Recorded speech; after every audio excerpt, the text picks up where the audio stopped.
Hey, everybody, welcome back. I'm Emily Moyer. This is Strange Mosaic. And a few weeks back, I had the pleasure of being on a podcast that I had never heard of before I was asked to be on it. And I found the hosts, the co-hosts, to be delightful, and decided I would like to get to know them a little bit better. But I figured it would be better to do it individually because some of us are chatterboxes and others are not. And I No name to figured, mention. and I figured the only way to get to know each of them was to do it individually. So I'm very excited to have Chris Snipes host, and I guess my guess would be producer. Are you the audio, the guy who does all the editing and producing for the show? Of the here with me, Chris Snipes. Welcome. I'm really excited to get to know you a little bit better. Likewise. Hours. Thank you for having me. It's an honor. So, we were just chatting for a few minutes before we got started here. And Laura was telling you how much she's been enjoying listening to your podcast and your style. And I really wanted to say something about it as well. I did when I was on your show. I haven't had a chance to listen to the finished product yet, so I don't know what parts were in there or what weren't. But when I knew I was going to be on your show, I went and familiarized myself a little bit and listened for the first time in a couple of years from start to finish to a, sort of alternative information conspiracy type of podcast, the way that I used to years and years ago when I couldn't get enough. I had really moved away from that, but I so enjoyed everything about the experience, from your unique interview style with your wife. She's your wife, right? Hunter is your wife. She's not your girlfriend. She's your wife. Okay. That, you really let the guest speak, something which I'm guilty of sometimes not doing. But you do ask questions, and the questions you ask are always really good ones, which sometimes lead to said long-windedness of your guests. Sure. But also the quality of the production is good. I've been having chats with someone in the background who's like, Emily, we listen to you complain about the sound at the parties you go to all the time, but your podcast sounds like shit. Let's do something about that. And I found myself really appreciating the studio sound quality of your podcast and the obvious time that you take in between when you record and when you put it out to make it a sound product as opposed to just an information download. And so I want to commend you, because I don't listen to that much stuff anymore. I listen to mostly tennis videos at this point.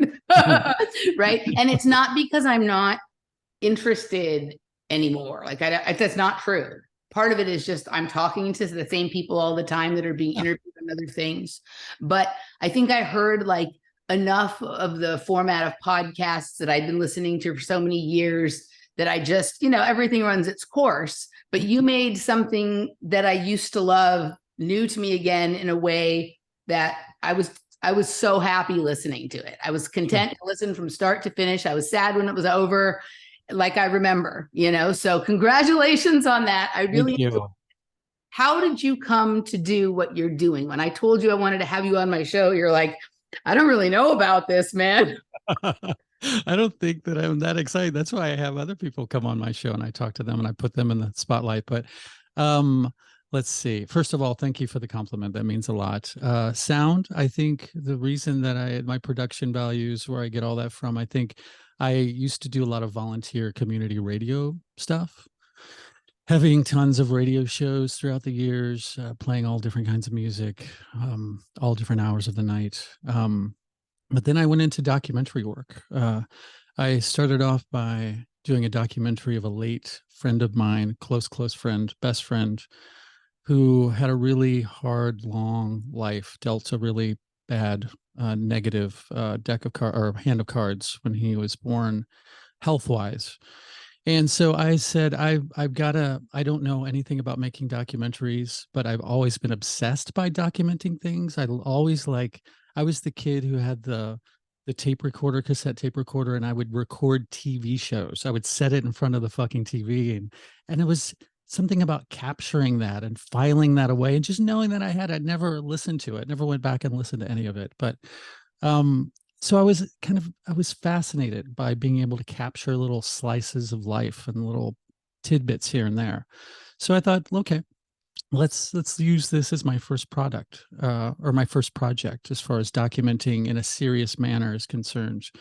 And so I started collecting interviews with people that knew my late friend, and went to his funeral and taped a bunch of footage there. And I soon found out by trial and error that sound, the audio, is so fucking important. Like, if you can't understand what somebody is saying, or it's canceled out by background noise or something like that, then you kind of lose the thread. So it's almost more important than visuals, being able to hear something clearly, you know? So I think that's where I picked that up from. That film school that I put myself through, it ended up being a 2-hour feature-length documentary. I never released it anywhere. It's on YouTube. You can watch it for free, but I think that's where I learned the value of that. So I wanted to make something that sounded like it could be a radio show, something that you could tune in and listen to and go, wow, that was really cool. There was a thread from beginning to end, and it felt like somebody cared about it, like somebody took the pains to make it sound good and deliver it to you in a way that, is comprehensible in some way. Yeah. I think that for a lot of us, when we have come into listening to information that we now understand as alternative or conspiracy or whatever, like, we're so hungry. We got a taste of something we didn't know, and we're so hungry for more or deeper or farther that certainly in the beginning, what the whole thing sounds like is not necessarily something that we're paying a lot of attention to. Sure. Right. And then you get sort of hooked into, almost like getting a dope hit from some of the information, and you get used to taking it in that way and whatnot. For myself, with music, it took years of me going to parties and hearing different styles of electronic music on different kinds of sound systems in different kinds of rooms with different kinds of crowds to really become clear on the aesthetic that I liked. Mm-hmm. Right. And I guess in my head, some way, I have always thought of the two things as distinctly separate. Like, mm-hmm. I love this information. I love the perfect sound. I love the sound of a perfect room for techno and a perfect sound system. Uh-huh. But I do think, particularly for some people, with where information is going, which is a lot less like news and like whatever's happening that day oriented, at least kind of stuff that I'm interested in, and much more about like building our own stories and narratives, that maybe it's time for myself and others to start taking a second look at the importance of aesthetic, not just in terms of what our logos look like or maybe our background, but sound quality and different things that you can do with that. I had a young man reach out to me who's starting to advise me and help me because he'd had to figure out sound he plays an unusual instrument, and it's hard to capture it on recording with accurately. Mm-hmm. And so he's telling me some interesting things about like what it sounds like listening to me for someone who's into sound. And I was like, holy shit, like I'm the person I complain about. So what I remember driving home from, like, I was a gymnast and I used to do gymnastics until 9:00 at night from the time I was like 6 years old. Mm-hmm. And I remember driving home from the gym to my house, which was about at the time, when you're a kid, it seems like an hour, but I think it was probably between 20 and 30 minutes, right? Yes. But it was generally enough time to listen to some of those like old radio shows that were like, you remember, I don't remember what they were called, but they were like mystery. They were like murder mystery radio shows. Only the shadow knows. Right. And so it was like, it would be on whatever station my dad listened to for news. After 9:00 at night, like back in the 70s and 80s, yes. News was done. We weren't having 24-hour news. So we listened to some of those mystery radio shows or whatnot. And I did like that dark tone. I didn't have to see the video. It had a very X-Files or Twilight Zone kind of feel to it.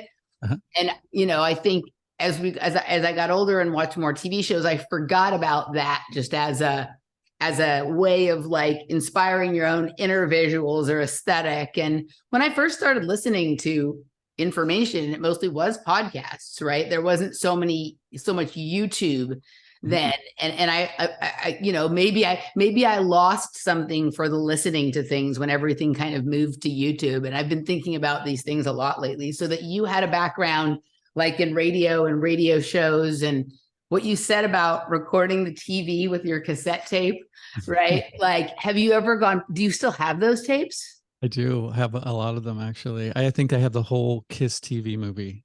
It's took like 3 or 4 cassettes, but yeah, I got it somewhere. Are you familiar with like found sound and all of that kind of stuff? Yes, I love Right. that. You probably have some really cool things in there that would be interesting for people who make like artsy kind of video and found sound stuff, or even for DJs to like use as samples and whatnot. My sister was a fan of recording television shows. Now she did it with the VHS tape, but it was like weird. Like, you know, she would record she recorded every show she watched every week, right? It's like another version of that. I would record gymnastics when it was on because it was on so rarely, and I would just rewatch it over and over and over. But my sister recorded everything. And we also used to make like mixtapes with, audio cassette with the songs we like, but we would always try and get them to like overlap a little bit. So it sounded kind of like the DJ. Yes. Like continuous music. Yeah. Yeah, I totally relate to that. I remember my sister had one that she made. Like we did this all the time, and generally the mixes weren't very good, but she had one where just a few of them just by luck were so good that like we were no longer listening to the mixtape to hear the songs. Like it was just like we were impressed with how well she blended. It wasn't really a mix. Absolutely. It was more like a blend. Yes, right? I'm right there with you. But there's something so satisfying about like when you hear the part you like go into the other part you like from 2 different songs, right? Yeah, for sure. And I used to take like a boombox and record like our nights out. Like when we go cruising around the shitty little town that I grew up in, I would take the boombox and I would, we would be listening to music on the car stereo, but I would be just recording us hanging out. Like, and one time because of this, I recorded a car accident that we had taken one of my friend's dad's cars. They were at a baseball game or something like that. And we were taking turns driving it on a gravel road by our house. And we're taking turns gunning it up to 80. So it was my turn. And right as I hit 80, I hit a patch of loose gravel and I stupidly slammed on the brakes and we just went off the fucking road into this huge mud puddle. And the whole thing's on tape. I still have it somewhere. It's hilarious. It's embarrassing and hilarious, but that's gold. Some of the gold I mined. Yeah, I bet. When I lived in New York, I lived in New York for a year, and I would always hear like fights on the street you'd hear that kind of stuff. Yeah. But I would always hear like in the middle of the night, I'd wake up, there'd be cars with their brakes screeching. I never heard the boom. Yeah, right? I know. Got to the point that I'm like, this is a fucking psy-op, dude. Like, how could it be that so many people have near misses and not one? The whole year I lived there, I'd never lived like that close to like that much street action before at that time, right? How could it be all of those near misses and not one boom, right? I'm like, are they playing like audio of that outside just to keep people on edge or something like that? How could it never be one? So it must have been really satisfying to capture the sound of like a thing actually happening. Yeah, absolutely. And me cussing at a very high pitched tone of voice because I was so exasperated. It's hilarious. If I find it, I'll digitize it and I'll send you a copy. So do you also do the art on the thumbnails for your show? Or yes. is that a Hunter? Yeah. Not the I didn't do the logo, but the episode art I do. Yes, I do that too. Yeah, it is some people are really good at it, right? My former co-host Randy has always been very good at doing that. And it was something that like I kind of resisted when I first started doing shows. I wasn't doing that at all, or when I was doing them by myself, shows by myself.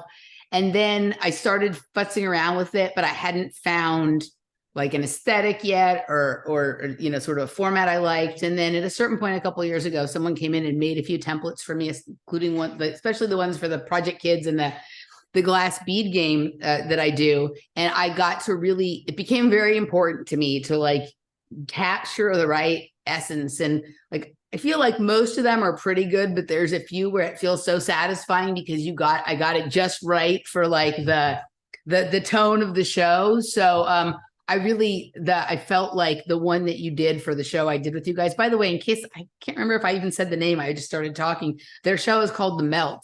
Oh yeah. But it felt like with the colors you chose and the way it just what you chose, it captured the tone of the show. And that's an art in and of itself. So it sounds great. It looks great. You guys aren't doing video yet, but I'm assuming that the reason you're not yet doing video is because you haven't yet figured out how you want to make your visual aesthetic. Yes. Guilty as fucking charged. Yes, absolutely. Yeah. And I want to do it right. You know, like the guy that made the logo, the purple logo with the 3D letters, he made some animations too, to go along with that. They're really, really sweet. But yeah, I want to do it right. I want to do it right. I'm a visual dude too. So I want to make sure that, you know, I'm good on my game.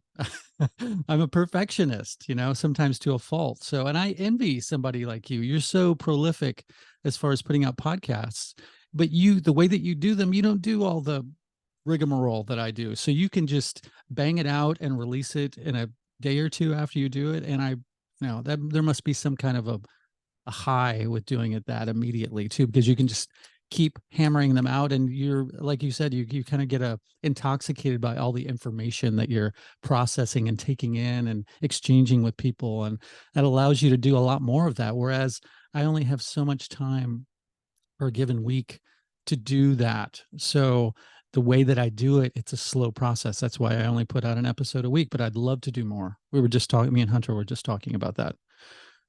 Yeah. So I actually, most of the shows that I put out now sit in the can for like a bit before they go out. I have a few shows that are completely raw, that have like zero production value to them at all, that go out pretty quickly. But yeah, no, I tend to record in like, I'll record 3 or 4 shows in one week, and then the next week I might only record 1 or none sometimes. And so I'm holding on to shows. But the other thing is like, this is like the weirdest, it's an instinctive and intuitive thing. I tend to get to things a little bit before everybody else in terms of like my awareness of them, or they're bothering me or they're exciting me. And instinctively, like when I decide it's time to put the show out, I'll put it out, and someone that day will say, "Oh my God, that is so weird. That thing just happened to me today." And it almost feels like, had I said it 2 weeks before, sure, like I could have been maybe the first person to something out there, but it wouldn't have been relevant in a way that is as meaningful to people as it is when it rides in right when it's kind of for them. Yeah. And then by the time the show comes out, sometimes I'm almost forgetting what I had talked about, but I recognize that at a certain point that like I record it and then I know the moment to put it out. And then that's when I do. Like, I'm not really on a release schedule. I think you guys do more like of a release schedule. Sure. There's a million ways to do it. And I think the next stage for me, I think, is to maybe curate my mind a little bit more and maybe not have to say everything. And, even though like it's like a zoo, it's like going all the time. It's like a 24-hour nightclub or something in there. But I think that like, or maybe some of the projects I do, to have an aesthetic, and you have one that you've built this aesthetic for, right? And then once that's kind of in place, then you can go ahead and start doing more shows or different sort of, a different, like idea, but you have your kind of aesthetic that binds one thing to the other and whatnot. And so I think it's just as valid of a way to do it. And a few of the things I've listened to you, your guys, it's very interesting. And I don't know quite if it's just the way you two are approaching it or the way people present themselves when they are sitting with you, or if it's the aesthetic that's doing this. But you've had some people on your show that I generally would dismiss. And somehow the thing they're saying when they're saying it on your show with you feels something more to consider than I would have thought it before. So I don't know what that is, if that's the aesthetic that is making it come off differently, or if it's being sitting with the two of you, or some of the people are people who it was like couple of years ago, I decided to dismiss them and they evolved in the way it all came together. But that's an interesting, that is another interesting thing about your show that I have recognized with the little bits that I've listened to. Well, that's great. So well done with that. Thank you. That's fantastic. Well done. Go ahead. I was just going to say that's the perfect place to, I mean, I love being able to do that. Like part of the research that I do for interviews is listening to people's other interviews. So you can get a feel for the person who has kind of their shtick, and it's the same shtick no matter who's answering the questions. Like you ask a question and they go off for 30 minutes straight, and it's the exact same thing they said on 3 other shows.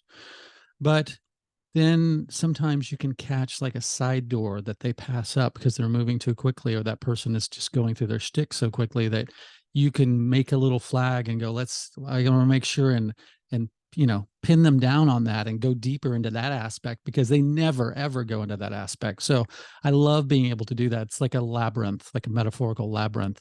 I like finding the unlit passageways and going that way, because that's where the gold is. Everybody's heard the other shit before. So I like finding, the unexplored territory, if it's at all possible. Some people are too into their shtick, like Bart Sibrel, totally like that. He could just release his shtick as a documentary or as a radio show, and then you could just play that no matter what podcast he's on. But he doesn't really vary from that at all. Great material, captivating stuff, but he kind of just he stays within a certain boundary. And I like people that are willing to play and flex and stuff like that, and kind of maybe urging them or nudging them to do that.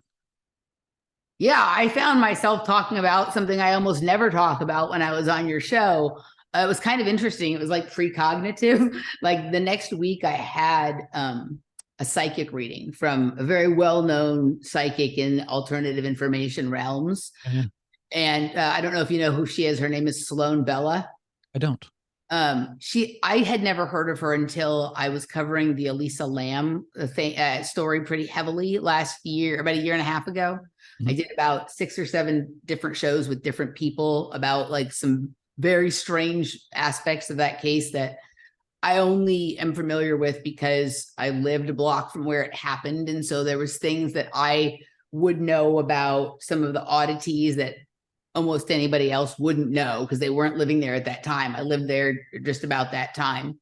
And people started sending me her stuff and saying, you guys should do a show together. It's like, you get what you're saying is very complimentary to each other. And hers is all from psychic stuff, and mine was from my own experiences living there. And so I started paying attention to her a little bit. And we have some other connections too, because her son actually died in Chatsworth, not very far from where I grew up. Right. He had died in this strange circumstance, but I had a reading from her. And some of the main parts of the reading were about my brother, who I have never really talked about in an interview or show before. And I had just done that the week before with you. So it was almost like I was like, there were some things I hadn't really considered about my brother before that show with you. And that was exactly where she went. So that was kind of a cool, and it's just not a place I've really gone into that deep before. And so, yes, you guys do elicit that. Let me ask you, how did you, what's your origin story as far as like this information? We know your origin story as far as like sound and production quality and whatnot, but what is your sort of entry point? Can you sort of take us there with you? Yeah, I had a few sort of scattered experiences in my childhood, and I don't know if they have anything directly to do with where I'm at today or not, but perhaps somebody else can be the judge of that. But the first one that I remember, well, no, actually, no, it's a little further down the line. We used to live in a trailer in the woods, like during the first 4 years of my life. And there was a period of time where my dad and my mom were sort of temporarily separated, and my dad went to California to work, and my mom and I stayed in the trailer, and I stayed with lots of babysitters and stuff like that. But one night a tornado came, which is not a trailer's not a good place to be in a tornado. And I remember looking out of the window and the trees were just almost bent over to the ground. The wind was blowing so hard. And then I remember this dude on a motorcycle. We lived, yeah, like I said, off in the woods. So we had a long gravel driveway, and this dude in a motorcycle, which my mom didn't seem to know or be that concerned about, which was confusing to me, was riding out to where our trailer was, going back to the road, back and forth, which I didn't, it already added to the tension of the tornado. And then my mom was holding me in the living room, like, because she was freaked out. She grew up with a mom that was freaking out about bad weather and tornadoes all the time. And so she was holding me, and I think maybe even reciting the Lord's Prayer or something. And I noticed a mist forming in the living room. And I pointed it out to my mom and I said, is that the tornado? Is it coming inside? And she said, she acted like she didn't know what I was talking about. And then she scooped me up and we went back to the bedroom and she lit a couple of candles and continued to pray. That's one instance. Another instance, I would go, that was probably when I was 4 or 5. When I was probably 8 or 9, maybe more like around 7, I would go during the summer to my step grandpa and my grandma's house because they had a carnival or a state fair that was near them. I would go there and stay a week, and I would get to stay up late and eat ice cream all the time and watch Johnny Carson and stuff like that. And one night we were in front of the TV, my step grandfather, I was on her lap, and the TV was in front. To the left was an entryway that went into another bedroom. Through that doorway, you could see another entryway to what was another guest room. And I look up because I heard a noise, and I saw first one figure and then 2 figures come into the room with flashlights, shining them around, shining at me. And I'm calling this to my grandma's attention. And I said, "Hey, Grandma, who are these people?" And she didn't it didn't register with her. Like, she didn't seem to know what I was talking about. So they continued looking around this room, and then I don't remember anything after that. So whatever the fuck that's worth. Later on, actually, during this time, I started being fascinated. We used to get these little books from probably Scholastic Books, which, would come to your school with a catalog every 2 months, and you could order stuff. And they would have these strange but true compilations of different stories of, real things that supposedly happened. And I was totally fascinated by it. Like, one of them was somewhere in England in the, I don't know, mid 1900s or something. It had snowed really heavily, and hoof prints were discovered over like 100-mile trail. But the thing about the hoof prints is that they would go up walls and across rooftops and then down walls. And it was like stuff like that. And I was completely captivated by that. So I just absorbed all of that I could. And then I discovered our local library had a metaphysical occult section, poured through that, just ate it up. I loved it. I'm not sure what attracted me, except that it kind of, I think, hinted that there was a lot more to reality than, anybody around me was alluding to. So it was like a peek into a different realm. So I would absorb all of that. And then probably when I was 10 or 11, bouncing on my trampoline in the backyard with my friend at night, see this craft moving in the sky. It seemed very quickly, but it was hard to tell because it was very far away. And then it stopped, full stop. And then it moved from one point to another point in the sky super quickly, and then full stop. And then it came so low that you could see the belly of it, the streetlights lighting the belly of it. And then it just zoomed away into the distance, like to where you couldn't see it. So I was astounded by that. My friend saw it too. I tried to contact him years later to see if he remembered that, but I never got a hold of him. So yeah, there's all of that. And then when I was in junior high, I would volunteer to work at the library for a period every day, every school day. And of course, I went to the metaphysical section and just devoured that. And I think I was simultaneously fascinated by it, but I was really scared by it too. I think some of the stories, especially of things like demonic possession, like totally freaked me out. I think, and it set up like this recurring dynamic throughout my life. It's pretty common fear, but of something coming in that you were unaware even existed before that, coming in and fucking your shit up, like just coming in out of nowhere and totally, literally in this case, possessing your body and causing you to do all these crazy things against your will. And then throughout my life, that was sort of a recurring theme, fearing that things like that would happen. But so that really made an impression on me. And then I remember probably when I was 11 or 12, somehow they edited The Exorcist down to be aired on TV, on just regular TV. And I said, well, I asked my parents if I could go to my friend's house and watch it, which lived within walking distance up the street. And I had, granted, I was well versed in tales of possession, demonic possession, and exorcisms and stuff like that. So I had already created all this sort of catalog of images in my mind about, what that would be like and how would that manifest. And my God, seeing somebody do that, how disturbing, how fucking crazy.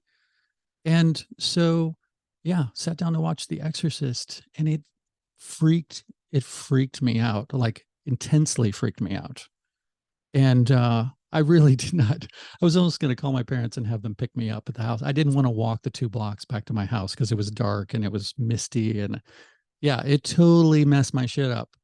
And then I think that night I woke up in the middle of the night, of course, with my lights on, and my whole body was trembling uncontrollably, which of course, like, that's the exact thing that I did not want to happen. Like it was almost like it was happening to me, like it was taking me over, and I couldn't control it. So I went and slept with my parents that night. And for probably 7 to 8 months after that, every night I slept with the lights on, and I was freaked out, on a constant state of high alert. So there's that. And then probably, I don't know, I got distracted by adolescence and being a young adult and girls and stuff like that. So I kind of just momentarily stopped focusing on that stuff because I had lots of other distractions to focus on. And then in the 90s, I think, is when I started visiting New Age bookstores in St. Louis, which is close to where I lived in St. Charles, Missouri. They had an occult bookstore. It wasn't just like crystals and stuff like that, healing meditations. This was like, they would have Aleister Crowley books and, some darker stuff. And I was totally fascinated by that. So I would just go in and just read stuff there, and it just fed this fascination in me. And then I would go into these New Age bookstores where they would have, I started seeing books on conspiracies, books on, the UFO agenda and the Montauk Project and all of this stuff. And totally, totally fascinated by it. But I had nobody around me that was remotely interested in any of these subjects. So I was just like in my head, in this imaginary world with all of this crazy information that I had no way to verify any of it, or nobody to talk to about it. This was long before the internet. So again, I think I put that to sleep for a few years.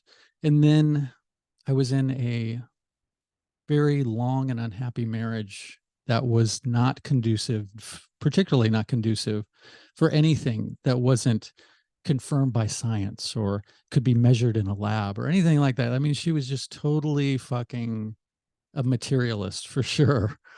And so I kind of put that part of me to bed. I kind of just put it into, like, it doesn't have a place in my reality right now. So I'm just going to focus on these young kids that I have that we had together and raising them. And so I took my mind off of it. And then as I was getting out of that marriage, shortly before I met Hunter, actually, kind of simultaneously, maybe it was like 2 or 3 months before I met her, I was listening to Duncan Trussell's podcast.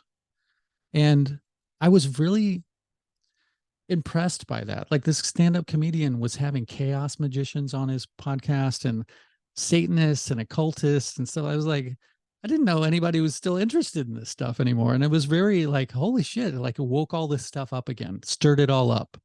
And then I was like, how, I could easily have a podcast. How would that look? At first I was going to have people on telling their stories, their firsthand experiences with ghosts and UFOs and just anything outside of the realm of consensus reality.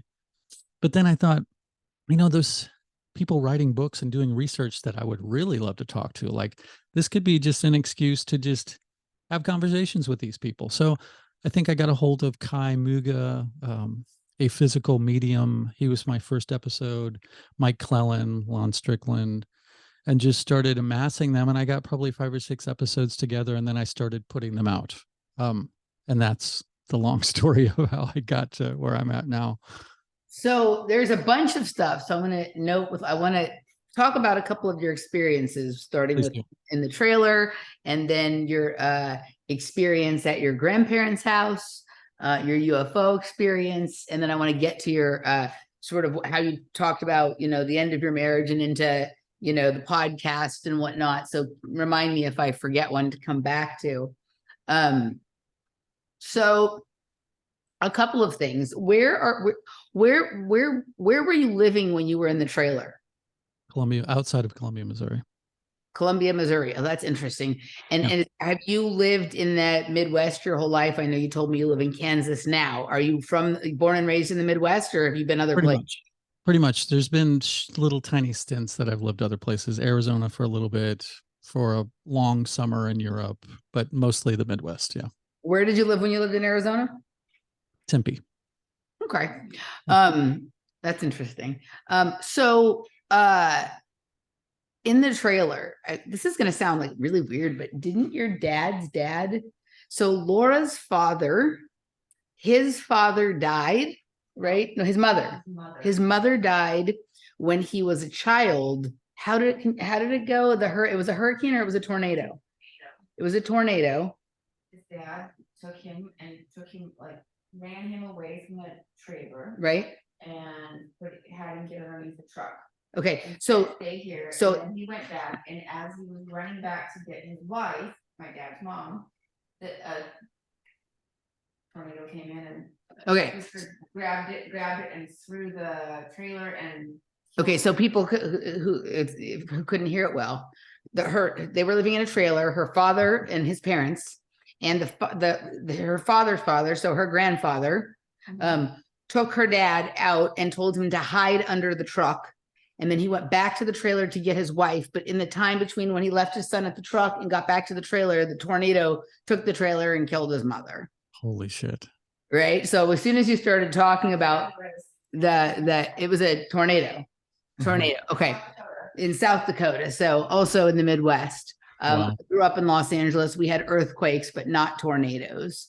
But what you were talking about as far as there being a mist and a gentleman driving back and forth that your mom didn't seem aware of, like there's serious anomalies related to both like time and space and energy that happen at the eye of tornadoes and at the eye of hurricanes. Like, I don't know if you've ever heard have you ever heard Dr. Judy Wood talk about Hurricane Aaron on the day of 9/11? And that's part of her narrative on what happened with the use of directed energy weapons, that they somehow harnessed the energy from this hurricane that was happening off of the coast of New York that was moving, and then suddenly stalled out at a certain point, right? But that was related to what she says was the use of directed energy weapons. And I think she's right about a lot of stuff with that. But when she was giving some of her early presentations and she was showing some of the anomalous things that happen with physics and whatnot when there are hurricanes, like certain things being completely sliced in half, and like stuff on one side looks one way and the stuff on the other side looks another way. This is like literally splitting realities. And then with tornadoes, the way it's like spinning around a point, I mean, that's really kind of like black hole, toroidal energy field kind of stuff, right? And it, depending on where you were in relationship to the tornado, like I almost wonder if somehow there was a time distortion in that somebody who drove up and down once, it just kept looping for you. Right. And that I have noticed for my own self, and I've had lots of weird experiences in my life, right? And some of them mixed with drug use and some of them not, that when you see the fine mist, whether that fine mist be white or that fine mist be black, that is often a frequent accompaniment or component of a deep or a metaphysical or a temporal event. That, you know, I've had enough of those happen that I just wonder if you and your mother were just experiencing time totally differently, hers out of panic and yours out of curiosity. Yeah, right? exactly. Yeah. Right. And that sort of mist is kind of like some people respond to stressful events like by slowing things down. Right. And others, everything speeds up and they don't even know what's happening. Yeah. So that is really interesting. And also that you said that it was in the woods. And I don't know why, but as soon as you said that, have you seen this video of like a tree getting up and literally moving itself over? Have you seen these videos of moving trees? I have not. No. So Laura and I were thinking about this because we like to listen to Kalindi. Do you know who Kalindi is? It sounds familiar. Maybe you've heard me talk about him. So he's this gentleman. He died early on in the COVID narrative. The intense amount of mushrooms. 50 grams or 30 to 50 grams of mushrooms at a time. And he would talk about some interesting things with the trees and watching them get up and move. And, you know, when we're doing mushrooms lately, we'll look at the trees and they do look quite different when you're on mushrooms, and they're fantastic either way. But there seems to be some level of coordinated movement that we cannot catch in our normal state, that even in like just when you're first starting, the mushrooms are just first starting to come on. So it doesn't require you to be like super hallucinating to notice it, just a little bit. There seems to be coordination on the level of like School of Fish or School of Bird or people doing choreographed routines. That is sort of surprising to observe. But we had been thinking about this Kalindi thing, and then I find this video of moving trees. And what's weird is like I find it, and then like that a day or two later, that becomes like a trending thing somewhere. And there's some videos, and some of them look better than others, of trees literally getting up and moving themselves and repositioning. That's insane. Right.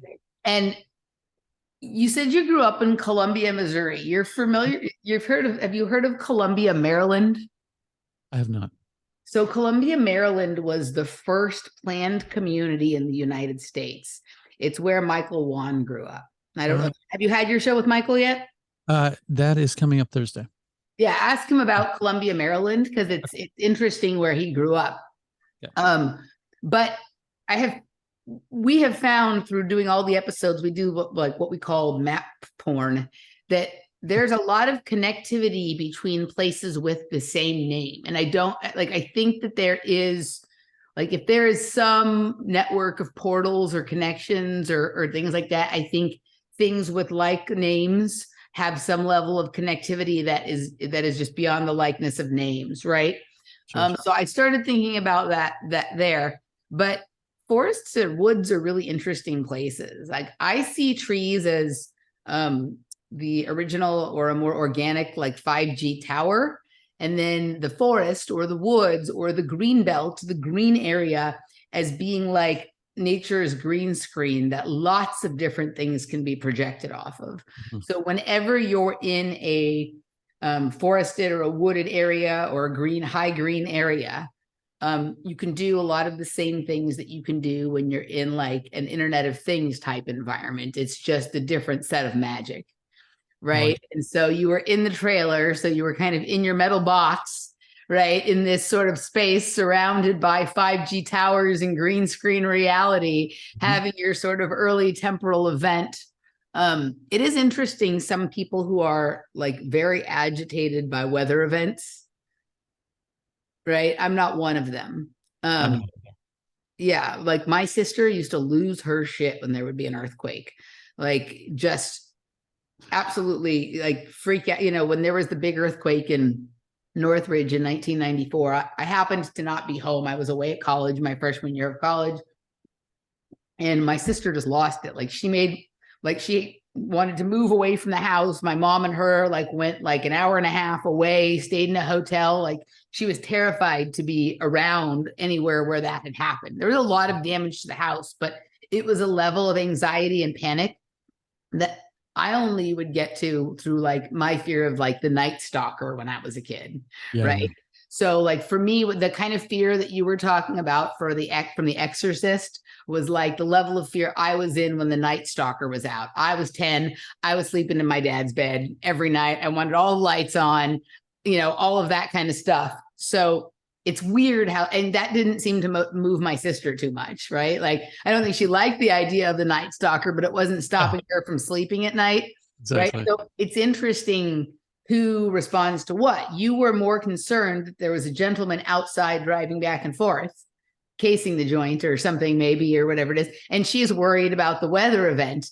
And you're having two completely different experiences of reality. Like the kind of threat that is posed by somebody doing something specifically to you is very different than the kind of trauma that comes from a large overall weather system or event. Like one feels very personal and one is not. And it speaks to the psychology of the person who's sort of either afraid or not afraid of either kind. Sure. Right. And there's things like people who are afraid to go into buildings because there might be a bomb, or it's weird how some people are afraid of one kind, but not the other kind. Exactly. Right. So you guys were having both. Like, you seem to be having more of a curious, like a sort of curious moment, and her a terrified moment, but each of you focused on the thing that you perceived threat from to the exclusion of everything else that was going on. And whenever you have a high energy event, there's a lot of things going on. And this is why you get completely different reports from people who supposedly were in the same place at the same time. Exactly. Right. So that was interesting. But that mist that you described, I think is indicative. All the weirdest things in my life that have happened, the weirdest, like maybe not the scariest or the craziest or whatever, but just like wow, that was fucking weird, have involved that kind of changing of the atmosphere.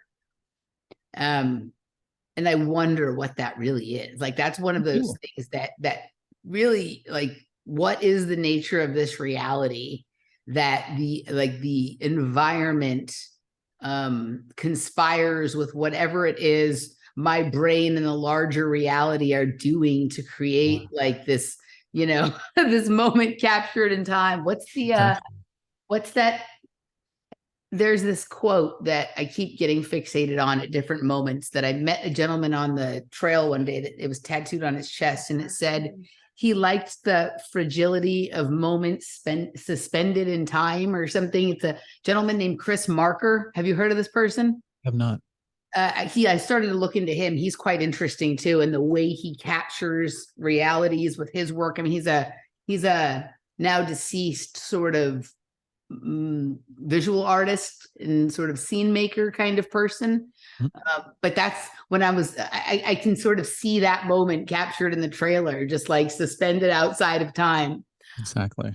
The other one where you talked about going to your grandparents' house and that there were people examining the house with flashlights outside of the awareness of everyone else in the house but you. Exactly. Again, this is a case of like you feeling like there's some sort of like threat or curiosity coming at you from others, like, right? It's not a weather thing or whatever. So one of the things that and I've known a lot of other people who've experienced this as well, is maybe when on drugs or in like a sleep paralysis kind of state, shadow people. Right. Shadow people, or people that are peripheral people that you just kind of see out of the corner of the eyes. Was this like that? Or did you see like real people, like people that looked like you could see their facial features and their clothes? Or was it more like silhouetted, but holding flashlights? More like silhouetted, but holding flashlights. Yeah. I want to say, I mean, there's parts of my memory that want to fill in the blanks, but Right. I'm very wary of that. You know, I want to say like hazmat suits and like goggles or something like that, but I truthfully don't know if that. I should get some kind of a hypnotic regression or something. That might be worth burying into. I do have this one memory from when I was a kid of hiding under the bed and having this awareness that there were people outside of the house. I can't remember if I thought they were in helicopters or not, or maybe some were in helicopters or some were not in helicopters, that had some kind of flashlights where they could look through the walls of the house and find me. So Wow. I was trying to hide under the bed, thinking that that extra layer, like I was trying to find somewhere in the house to hide that would be out of the purview of these sort of material penetrating type of flashlights or lasers or whatever it was, right? And I often wonder, like now we're very well aware that they have technologies that can do that, that can look right through, like, you know, they can see which room in the house you're in just through wall penetrating type of things. But I don't think we were at that point in the 70s on the level that, I mean, I'm sure they had that kind of stuff. But I don't know that they were just like doing public neighborhood drills like that. I don't know. Maybe they were. I have no idea. Sure. I lived in Chatsworth. It was weird, right? Yeah, all sorts of weird kind of things.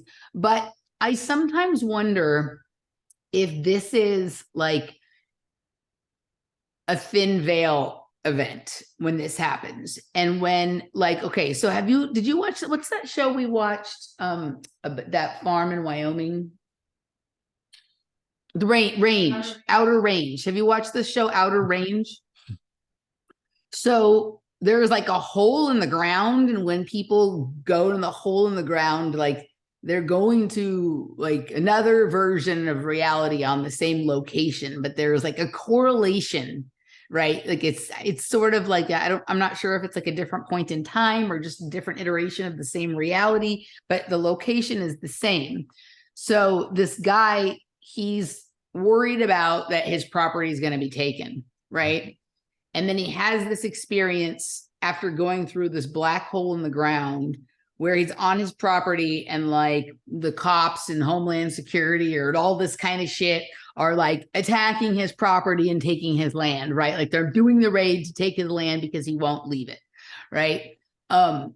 And so like, I wonder sometimes if a lot of the fears or concerns that we have, and then the awarenesses and paranoias we have, are because that thing is happening like at a different frequency, on a different dimension, but in the same location. Is that experience like geocached there? And it could be temporal or it could be dimensional, right? Mm-hmm. So it could be that happened like at another time on that same location, or that it will happen in the future, and that all those things are sort of recorded on that space, or just that there's like an overlapping of dimensions, a la people thinking there's a ghost in the house. It's really just like whoever lives there in the other dimension, there's some crossover. And I'm wondering if like you have a particular, like your aperture is a little bit different than the other people in your family, certainly, or just in general. Like that to me seems like the same personality characteristics as someone who notes that the way you make the podcast sound is going to affect the information, the believability, or I don't know if it's believability, but the influence that the information being conveyed has on the audience. It seems like the same things that same person would note those things. Yeah, I think it's weird about that experience that I don't remember the outcome of it. I just remember that little slice of it. And you think that would be something that I would remember the resolution of, you know, like, oh, my grandma got up, it was the neighbor, they were drunk, they were in the wrong house, whatever. But no, I mean, that's just the memory stops there. So I have no idea. Thin veil, I feel like, and I said this when we were you were talking about setting up this interview, and I was like, I'm not that exciting. It's because I feel like I'm surrounded by a very thick veil. Like, although I'm very compelled and fascinated by all of these subjects, and I truly believe that they exist. I think I've given you the compilation of everything that I've gone through as far as things like that are anomalous experiences. So I don't know, maybe something about that event closed my veil or made me a lot more cautious. Maybe that's where that seed was planted of the dynamic that freaked me out of something coming from outside that I couldn't have foreseen and just messing everything up or just causing a disturbance. I don't know. I don't know what to think about that. So I think probably the resolution was just like whatever the blip is, whatever the crossover, if the thing that is causing the crossover in dimensions is being generated by someone or something either intentionally or knowingly, or that they're aware it happens, but even if we're not, then when it becomes clear that someone on the other side has noticed it, right, there could be like a correction. Like I was driving back from, have you been to Los Angeles? Yes, recently, actually, for the first and only time. Okay, so in 2011-12 period of time, I was living in downtown Los Angeles. And I had been to Santa Monica that day to go to the personal trainer, the shrink, and the acupuncturist. So, like, you're in a different frame of mind. I think the exact order was that personal trainer, shrink, acupuncturist. So, I've had some physical adjustment, some mental adjustment, and some energetic adjustment, right? But the acupuncture being the last one and probably like the most sort of metaphysical or the most sort of frame of reality shifting kind of thing. And then it was like late afternoon, maybe 4, sometime between 3 and 4, like that I was driving back to downtown. I was on the 10 headed east, and there was a cloud. I can't remember if it was a rainy day at all or not, but it was not a sunny day. It was kind of cloudy. And there was a cloud over downtown, like a big one, right? And I'm driving on the 10. So I'm driving straight, and downtown is just sort of to the left over here. And I see this cloud, and something starts moving out from behind the cloud. And it's like weird. It's like a city. It's like an astral city, but it looks like it's the kind of thing that you see on like a giant oil rig in the ocean where people go and they stay out there for months and they live there. So it's like a little city, but it's got all these like weird pipes, and it looked kind of like that, but in the sky. And the moment I like locked eyes on it, the cloud scooted over really fast, and like it was like it had slipped out from behind the cloud, and it was like something was aware that I had caught it, and it covered it, it cloaked it, right? Like it had slipped out of its cloak, and which is fascinating when you think about what we deal with in terms of things we think might be in the sky, and chemtrails and cloaked cloud craft and blah, blah, blah, blah, blah. But it's very, sometimes you see videos of like these astral cities that people see in China and whatnot. And it's sort of like that, but this definitely seemed more like something that belonged in the ocean than in the sky. Interesting. Right. Which also raises the question of what is the sky? Exactly. So if there's like another layer of reality that understands that this is happening when we don't, and have developed a sense of awareness of like, okay, when they notice, then like that's a mistake, or sometimes maybe they want us to notice. Like maybe what happened is it just like it blipped in and it blipped out. Like you caught sight of it. Yes. And then you were questioning your grandmother about it. They heard that. Oops. Like reset the frame or whatever it is. Right.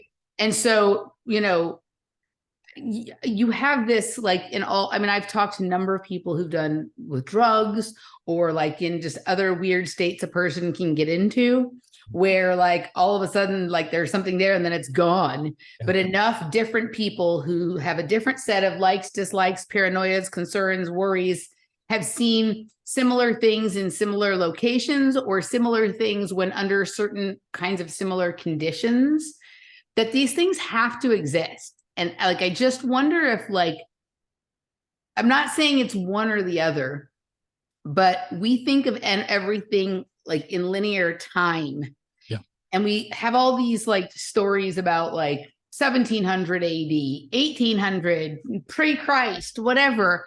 But what if we took it out of temporal linear like consideration and moved it to like at a certain frequency, at the frequency of that many hertz or Yeah. whatever. Like if we suddenly were looking at a reality, like I had a guy on the show, I'm going to put the show out this week, and he was telling me about in his Ibogaine trip, like he went back to 1904. Well, what if 1904 is a frequency? And when Yes. you're in that frequency, things look like they do, like in our history books, what they say about 1904. Yeah, exactly. Right. So I think there's all of this, and I don't know if it's consistently like that. Like, I think we may move through, I don't understand exactly what the universe is. So I don't know if we move or we don't move, but we seem to definitely go through cycles. And at certain times, there seems to be more of this or less of this, or it seems to be of a certain flavor, or, you know, like sometimes it seems like, well, are we talking about like time travel or timelines, or are we talking about like dimensions or like spatial anomalies or whatever it is? And I think that's related somehow to cycles, and the way that the anomalies present themselves seem different based on that. So it seems like you could have been experiencing, you know, something like that. You also said you had a UFO sighting. Mhm. We were on the trail the other night, right when it was starting to become nighttime. So I don't know, what was it, 5:30? Starting to get dark. And this thing comes flying sort of towards us, down from over the freeway, coming a little closer towards us, and then stops. And then at a certain point gets up and moves away again. And it was a drone, right? And when it was moving, it had one color light. When it was stationary, it had another. But I could see how, and the reason I was able to tell it was a drone was because of, it was just light enough still. It wasn't dark and it wasn't totally light. I think it would have been more confusing if it was light outside or dark outside. Yes. I could see what size it actually was. Yeah. And I could see where it came from and that it was a drone. Mhm. But if it were 2 hours later and it was really dark outside, and then you're also dealing with all the lights from the buildings of things like that, I think I would have thought it was a UFO. Yeah. Yeah. Right. Totally. And it was moving in that same way. Like it came down at an angle, it stopped, it hovered, and then when it was ready to go, it moved up a little bit and then went back towards where it came from. And at a certain point, it seemed to disappear. Mhm. Right. It didn't really disappear. It just like went, there was kind of like a clouded area and it went over there. But I was able to make out what happened. Mhm. Right.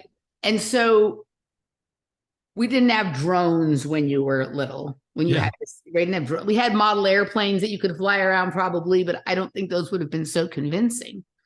But if you're a sort of dimension peerer througher type of person, it opens up a field for the people around you as well sometimes. But like maybe there's like a dimension right next door where there was drones already. Like Yeah. I think we need to consider all this stuff when we're talking about some of these things with UFOs and anomalous craft.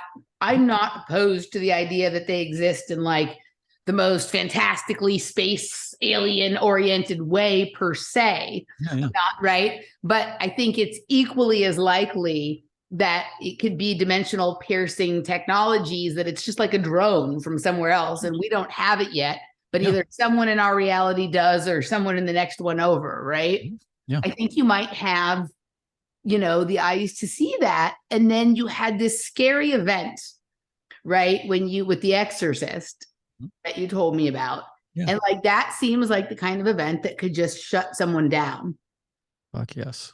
Right. And there's other people who like don't have any of that when they're kids, and then they fall on their head or they get in a car accident and then it's opened up. Mhm. Right. Yeah. Yeah. So these like really traumatic events for whatever a person, what might be traumatic to you might be a lot of fun to me, or vice versa. You know, Yeah. like, Yeah. you know, Laura experienced a pretty large earthquake when she was in Los Angeles, and she's not from a place that did, but she was like, that was kind of fun. Right. My sister would have lost her shit if she felt that. Right. So, Yeah, exactly. but I think that's one of those things that can happen. But I think also like when we're kids, we have bigger imaginations. And I think those imaginations, they're doing it a disservice. Like imagination, I think, is the most important thing. But also when you're little, they write things off to your imagination and make it sound small based on that. Like, oh, it's just him and his imagination again. But I think things that get written off to imagination are really just this more sensitive to like all the things.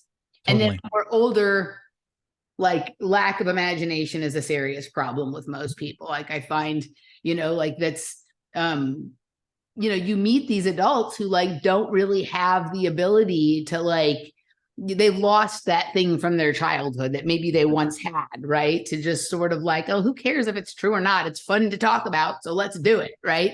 With still being able to like not impose that as the truth on somebody else and say, no, this is definitely true. And if you don't believe so, then you're whatever, right?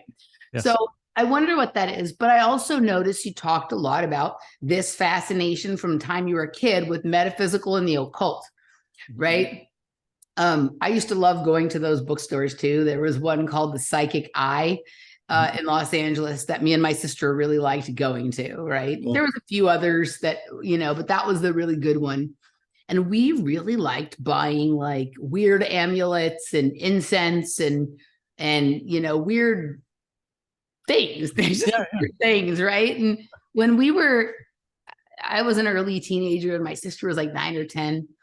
And we really liked that music from Twin Peaks, right? The soundtrack from Twin Peaks and Angelo Badalamenti. Right. Love it. Right. And we'd go into her bedroom and we'd light a candle and turn on the incense and listen to the Twin Peaks music. And my dad would come in and be like, are you guys having a seance in here? And I didn't even know what a seance was, but if this was a seance, I was like, yeah, we're having a seance. Right? Sign me up. Right. And we weren't doing anything weird, but we liked it on a level that was probably odd for little kids. Right.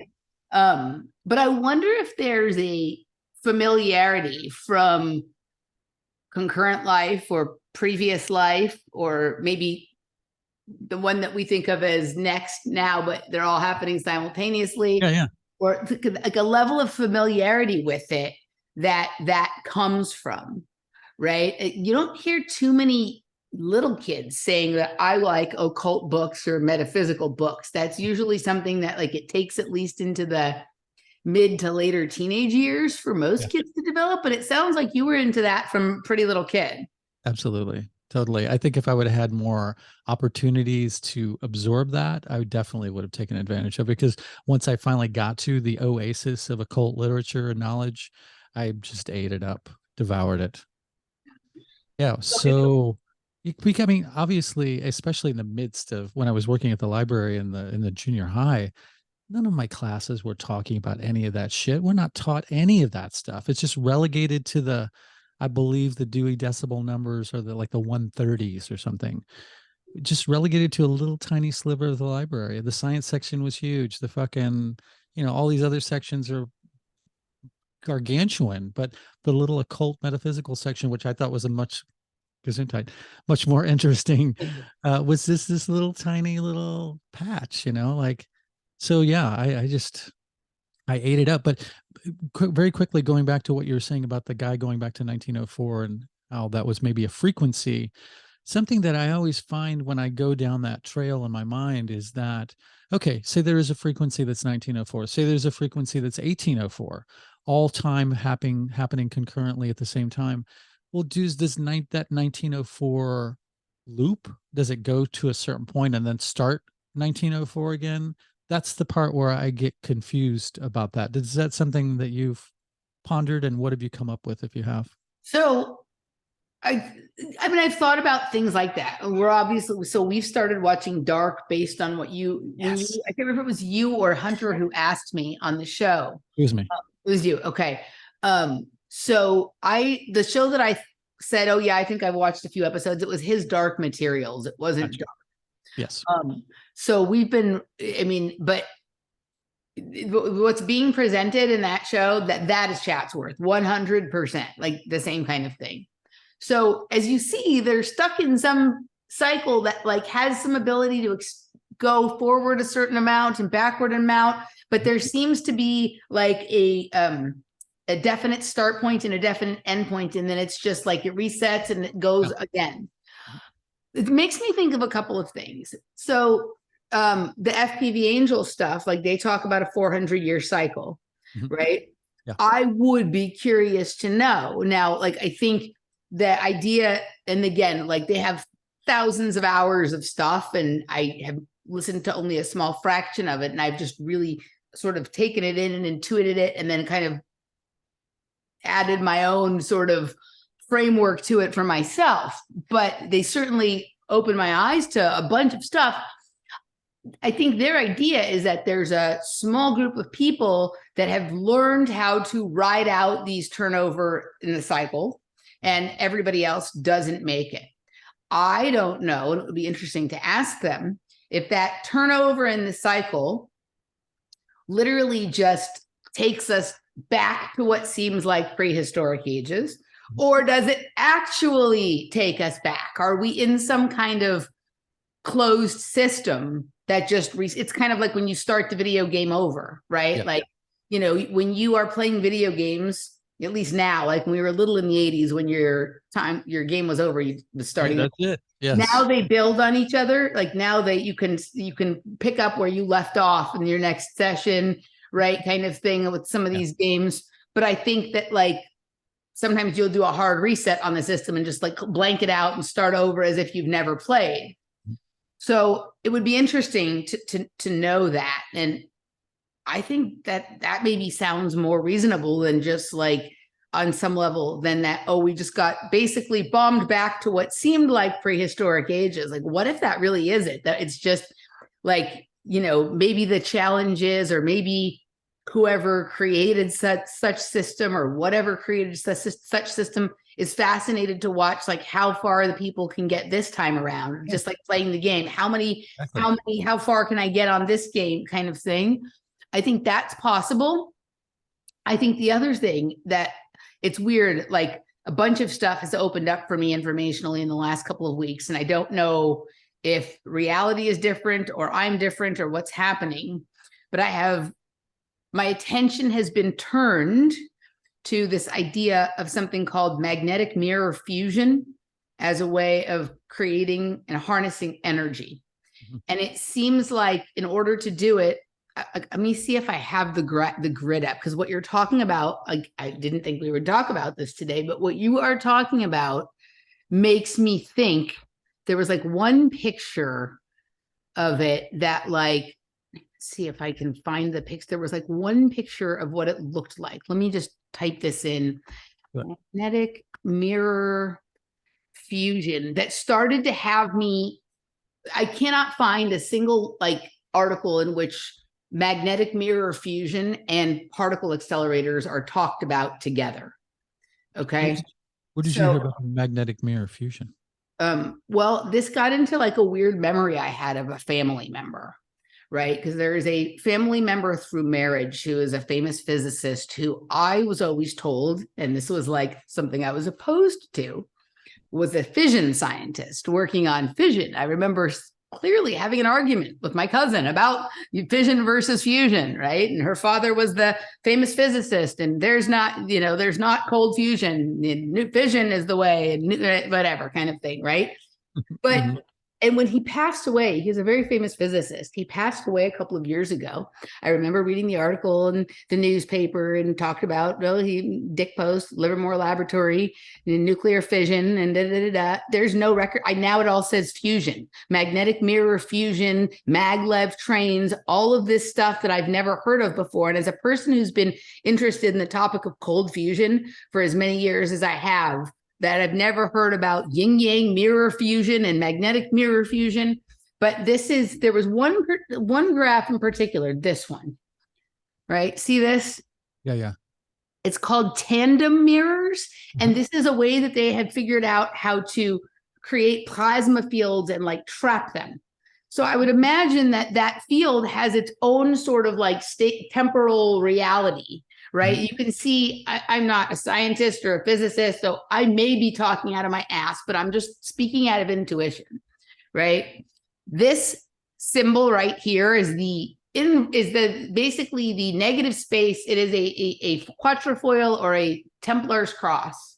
Gotcha. Right? Yes. I think Templars are time traveler. I think like they know how to order themselves in time, or they know how to order time around themselves. They're the order temple orientalis. I think it's people who are able to orient and order themselves in time, order time and orient themselves in it, or something like that. Yeah. have these two loops, right? And it looks kind of, if you look at some of these pictures, this one, it doesn't look that different than a linear particle accelerator, Mhm. right? Yeah. So Yeah. I can't find one mention of particle accelerator and magnetic mirror fusion or tandem mirror fusion within the same paper or article. So Weird. like, I don't know if they're the same thing, if they're different things, if like, I just find that weird because I imagine that they have particle accelerators and tandem mirror fusion generators at the same locations, but why is there no discussion? Like this looks like a particle accelerator. Yeah, Like, exactly. why can't I find the two things talked about together? That's weird. Right? It's like the double identity. You don't see them in the same room at the same time. But like, let's just say for the sake of discussion that this whatever this is, this plasma thing, this is plasma in the middle, and this is the end mirrors, that the space in between the two mirrors is 1904. Yeah. So when you arrive in 1904 on your ibogaine time travel experience, you might start at the beginning or you might hear at the middle, but at a certain point, you reach the end. Does that then become 1905? Like, do you walk through the mirror and it becomes 1905? Or does it like collapse back to the beginning? Like, is it just over? And then 1905 is a completely separate magnetic tandem mirror with plasma between. Right? I'm literally just blowing shit out my ass right now. I don't know. Right. But I think these are things to consider. I mean, from what I'm very new into this. I've just discovered this week. Right. But it answers a lot of questions I've had as far as the interdimensional architecture and the mirrored buildings reflecting off of each other and why it literally looks in this city like some of the buildings are built to ensure that they will not reflect in any other buildings. Now, if plasma is generated between two things that are reflecting each other and you want to not participate in that or you want to control your own, what if these buildings are literally the power for them is being provided by plasma fields between, like, then is the two buildings that are doing that, are they owned by the same people? So they're creating their own temporal, like what the fuck, right? Like it opens up a lot of things. And I could be wrong about all of this, but I think they're reasonable questions. But this looks just like a particle accelerator. And now it's called the magnetic mirror machine. Now, remember what was one of the very first Mandela effects? The Berenstain Bears? But what was the one right after that? Oh, shit. Mirror, mirror on the wall. Oh, yeah, the Snow White one. Yes. Right? So I don't know about you, but where I come from, it was mirror, mirror on the wall.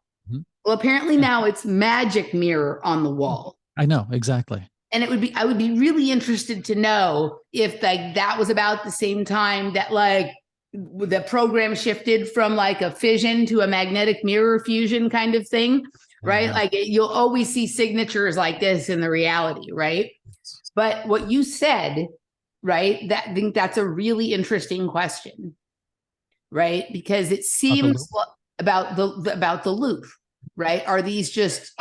Are we right now in the one, like just the longest haul of a magnetic mirror fusion kind of pipeline or whatever? I don't even know what the right words are to say, right? Or is it like if once something passes, it's preserved in this weird like temporal memorial that is something like that maybe some of these buildings or frequencies grant access to, or I have no idea.